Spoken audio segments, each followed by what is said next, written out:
بسم اللہ الرحمن الرحیم۔ السلام علیکم ناظرین، ملک ٹی وی میں خوش آمدید کہتے ہیں۔ آئیے چلتے ہیں آج کی سٹوری کی طرف۔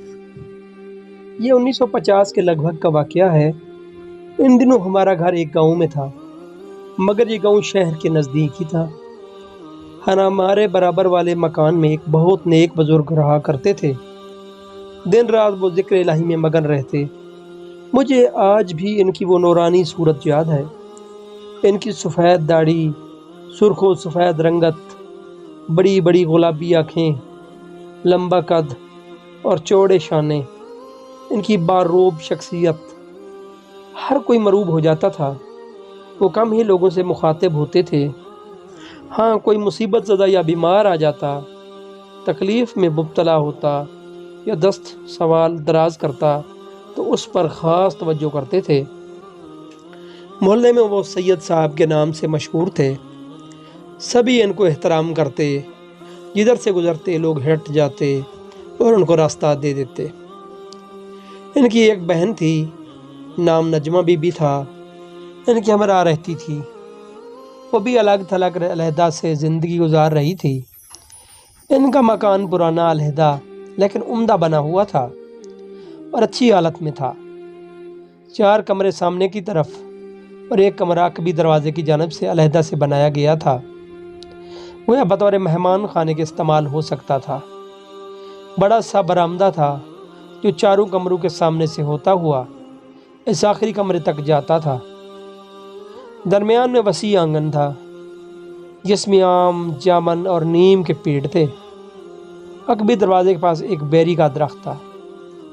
یہ جائیداد ان کی پشتنی تھی، کچھ زرعی زمین بھی تھی۔ یوں کہنا چاہیے کہ بہت خوشحالی سے اس مختصر خاندان کی زندگی بسر ہو رہی تھی۔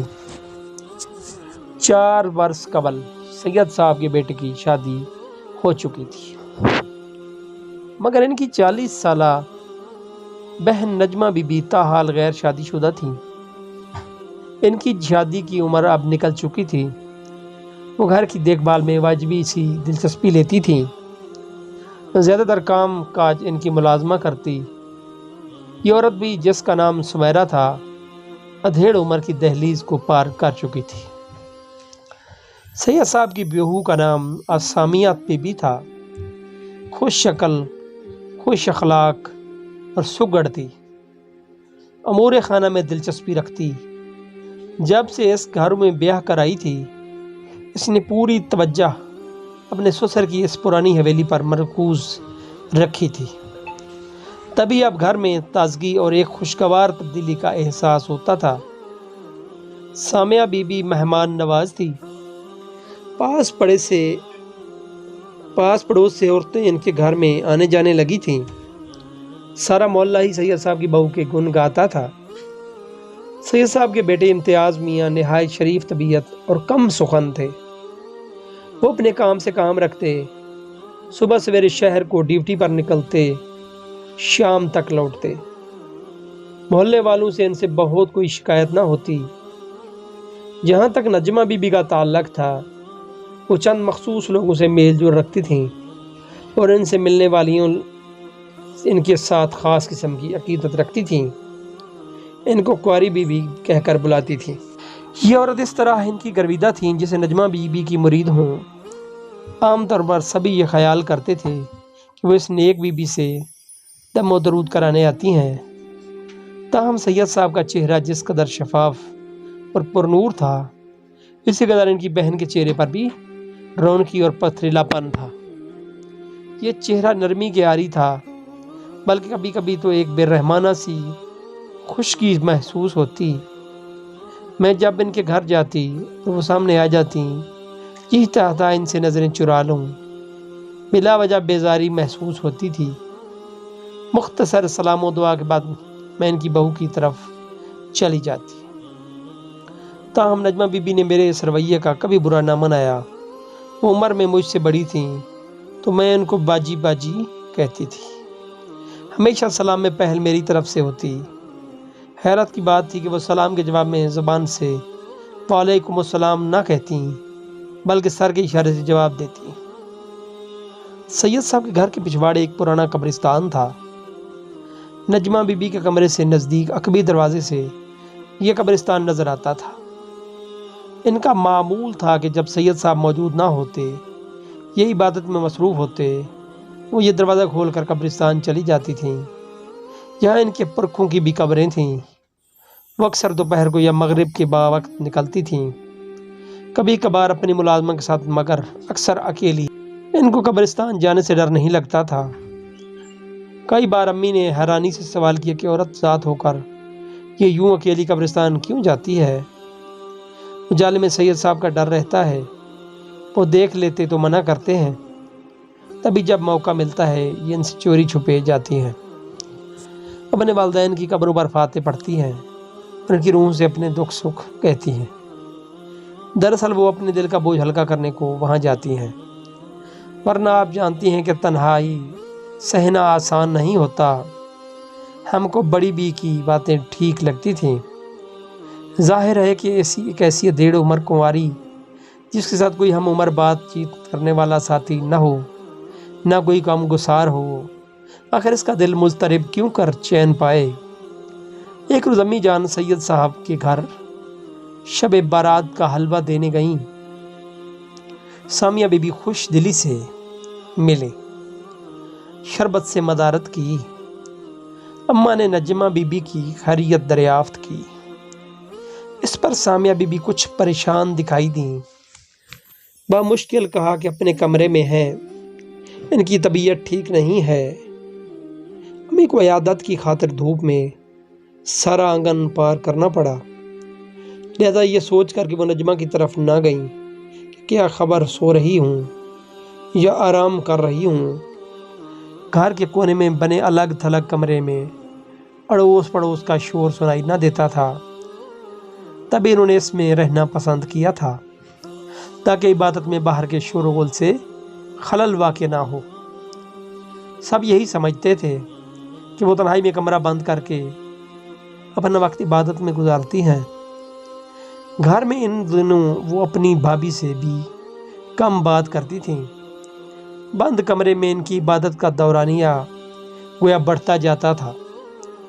اس بارے میں ان کی ملازمہ بھی فکر مند رہنے لگی تھی۔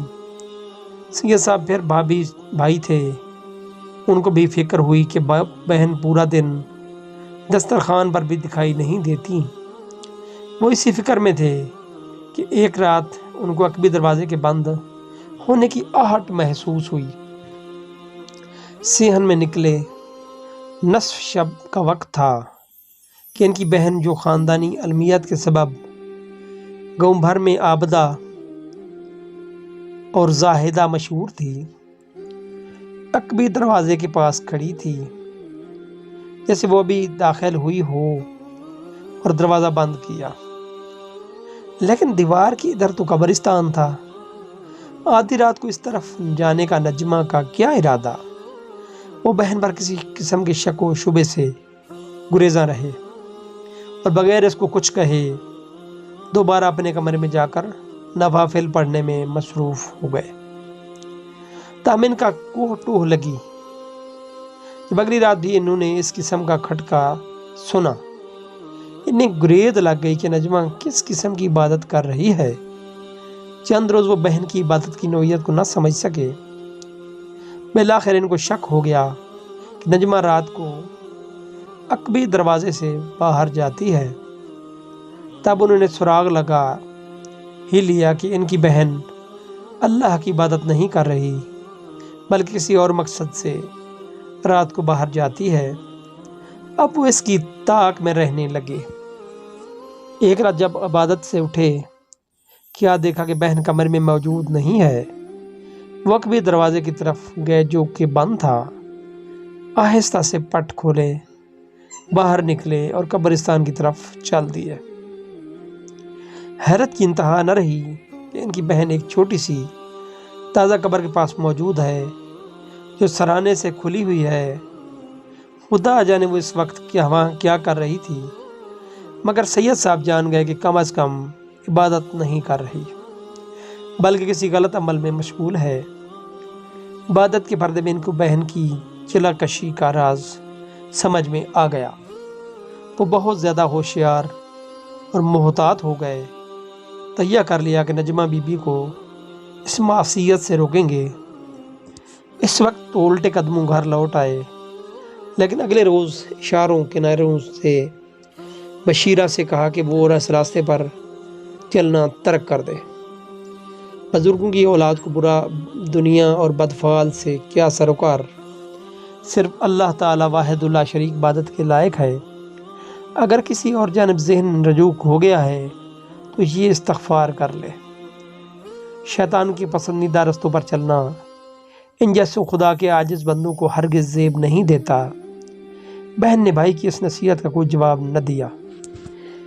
اس کی خاموشی سمجھ گئے کہ یہ ایسی روش پر چل چکی ہے کہ اب جان بھی چلی جائے نہ آئے گی۔ وہ اب اس کی کڑی نگرانی رکھنے لگے۔ ایک رات انہوں نے اپنے کمرے کی کھڑکی سے دیکھا کہ ان کی بہن نے آدھی رات کو اندھیرے میں اپنے بدن پر کوئی چیز ملی اور پھر غائب ہو گئی۔ گویا وہ اپنے سفلی عمل میں بہت آگے نکل چکی تھی۔ اب وہ محلے کے اور اپنے گھر آنے والے رشتہ داروں اور پڑوسیوں کے بچوں پر نظر رکھنے لگے تاکہ وہ اس کی بہن کی دسترس سے بچے رہیں اور وہ اپنے کسی سفلی عمل کے لیے ان میں سے کسی معصوم کو اعلیٰ نہ بنا دے۔ بہن بھی بھائی سے ڈرتی تھی کہ وہ بھی عالم تھے، تمام شب سجدہ میں گزار دیتے تھے، آخر تو نیکی کو بدی پر فتح حاصل ہوتی ہے۔ انہی دنوں اس نیک بزرگ کے گھر ایک پوتے نے جنم لیا۔ انہوں نے اپنے رب کے حضور خدا کا شکر ادا کیا، تاہم ان کا علم ان کی چھٹی حص کو قوت دے رہا تھا۔ وہ جان چکے تھے گھر میں اس کی بہن کے روپ میں ایک ایسی دشمن موجود ہے کہ جس کا کسی پل بھروسہ نہیں کیا جا سکتا۔ اگرچہ یہ مشہور تھا کہ ڈائن بھی ساتھ گھر چھوڑ کر وار کرتی ہے، تاہم یہ کہاوت غلط تھی، کیونکہ ایسے لوگوں سے برائی کی توقع رکھنی چاہیے جو سفلی عمل اور جادو وغیرہ کو عزیز رکھتے ہوں۔ پوتے کی پیدائش کے فوراً بعد بزرگ نے بہن کو بلا کر کہہ دیا کہ میں سب تمہارے کرتوت جانتا ہوں، لہٰذا گھر کے اس حصے میں قدم مت رکھنا جہاں میری بہو موجود ہے، اپنے کمرے تک محدود رہو، باقی کا گھر تمہارے لیے اب ممنوع علاقہ ہے۔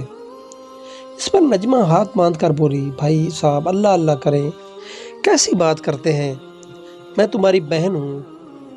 بھائی چپ ہو گیا، مگر دل میں کانٹا سا کھٹک رہا تھا۔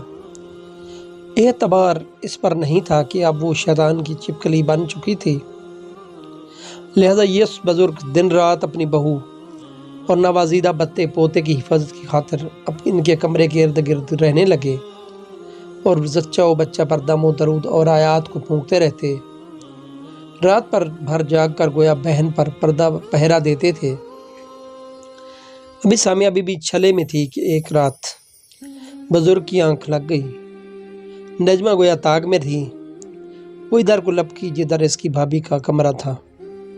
بلی کی مانند زچہ اور بچہ کے سراہنے پہنچی، ابھی نو مولود کی جانب ہاتھ بڑھایا ہی تھا کہ بزرگ کی چھٹی حص نے ان کو بیدار کر دیا۔ انہوں نے جھٹ سے بہن کی گردن دبوچ لی، بولے، ہے نا آخر جادوگرنی، تجھ کو بھائی اور بھتیجے کے رشتے کی تمیز کیا، بتا اب تیری کیا سزا ہے۔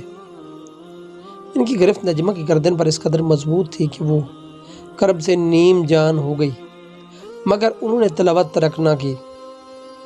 اس کو بالوں سے پکڑ کر کمرے سے باہر لے آئے، سر مونڈ دیا اور ایسا مکار سید کیا کہ نجمہ کے سامنے کے 2 دانت ٹوٹ گئے۔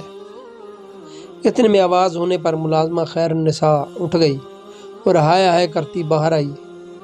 صحن میں یہ منظر دیکھ کر آنکھوں پر ہاتھ رکھ لیے، بھائی نے بہن کو کمرے میں بند کر دیا اور ملازمہ کو ہدایت کی کہ میری اجازت کے بغیر یہ باہر نہ آنے جائے پائے۔ 40 دن تک نجمہ بند کمرے میں رہی۔ وہ خود اسے کھانا دینے جاتے تھے اور کسی کو اندر جانے کی اجازت نہ تھی۔ یہ تمام احوال خیرن نے ہی ہمیں بتایا تھا کہ بی بی سفلی عمل کرتے کرتے ڈائن ہو گئی تھی۔ تبھی بھائی صاحب نے بال کاٹے اور آگے کے دانت بھی اس کے توڑے۔ کیونکہ سنا ہے کہ ایسا علم کرنے سے ان کا سفلی علم بے اثر ہو جاتا تھا، واللہ عالم۔ مگر اس واقعے کے بعد بزرگ نے اپنے بیٹے، بہو اور پوتے کو ایک اور گھر میں منتقل کر دیا۔ بقول خیرن کی ان جادوگرنیوں کو اپنے سفلی عملوں کرنے کو نوزائیدہ بچوں کی ضرورت ہوتی ہے اور چیلہ کشی پر بھی قبرستان میں کرتی ہیں۔ اس کے بعد یہ بزرگ اپنی بہن کو سخت نگرانی میں رکھتے تھے کہ یہ کسی ذی روح کو نقصان نہ پہنچا سکے۔